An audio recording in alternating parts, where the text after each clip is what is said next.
छोटे भाई का नाम था जगमाल। राजा महाराजाओं के टाइम में एक रिवाज होता कि भाई एक राजा के खूब सारे बेटे हैं, है ना। कहते उदय सिंह के 28 बेटे थे, प्रतापन जगमाल कितने भाई थे, 28 भाई थे।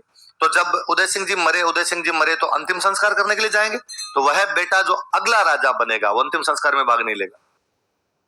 तो राजा का वह बेटा जिसे अगला राजा घोषित किया गया है वह पिता के अंतिम संस्कार में भागे, बाकी सब परिवार वाले जलाने के लिए जाएंगे, वो नहीं जाएगा।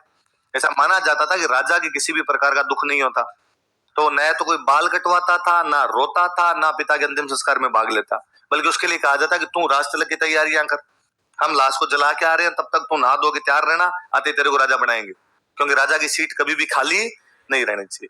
तो अब अगला राजा कौन बनेगा इनमें से? जगमाल। तो अंतिम संस्कार में भाग कौन नहीं लेगा?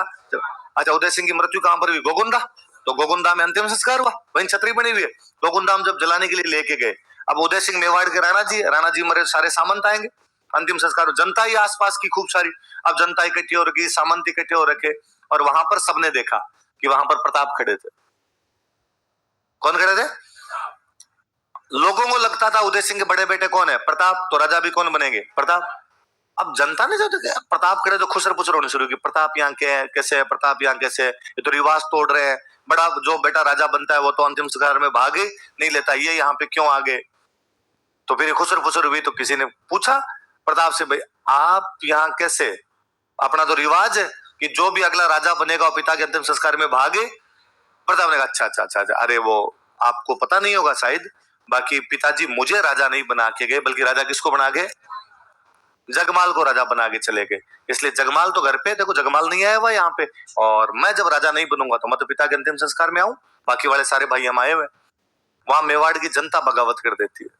मेवाड़ जनता ने कहा नहीं साहब, इस समय जब देश संकटों से घिरा हुआ है, इस समय जब देश मेवाड़ अकबर जैसे बड़े शत्रु का सामना कर रहा है, उस समय किसी योग्य आदमी के पास में सारी सत्ता होनी चाहिए, और उदय सिंह के सारे बेटों में सबसे योग्य आदमी कौन है? प्रताप।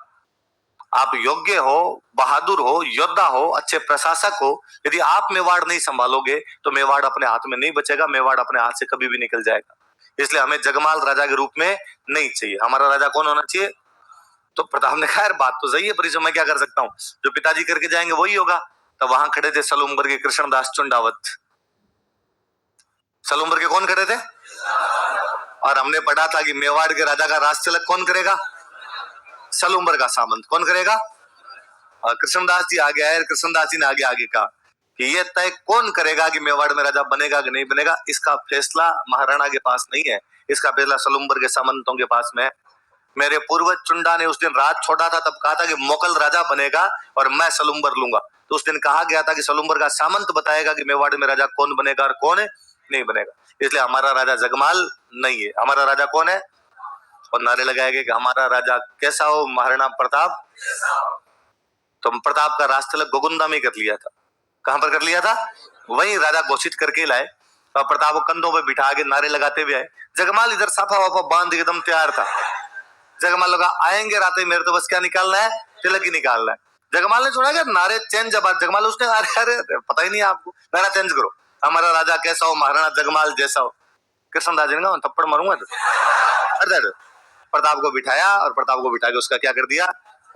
तो प्रताप को उसके पिताजी राजा नहीं बना के गए थे, जनता राजा बनाती है। कौन राजा बना?